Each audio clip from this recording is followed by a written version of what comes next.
Setting up the graphics settings on your PlayStation 5 can enhance your gaming experience by optimizing visuals and performance.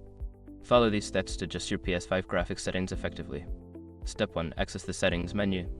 Navigate to the home screen of your PS5 and select the gear icon in the top right corner to open the settings menu. Step 2. Select screen and video.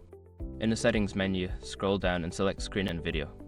This section allows you to adjust various display and video output options. Step 3. Adjust video output settings. Under video output, you can change the resolution, HDR settings, and other display options. Make sure to select the highest resolution supported by your TV for the best visuals. Step 4. Configure game presets. In the game preset section, you can choose between performance mode and resolution mode for games that support these options.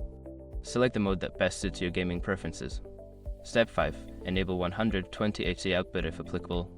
If your TV supports 120Hz, go to Screen and Video and enable 120Hz output. This setting can provide smoother gameplay in compatible games. By following these steps, you can customize your PlayStation 5 graphics settings to enhance your gaming experience. Enjoy your games with optimized visuals.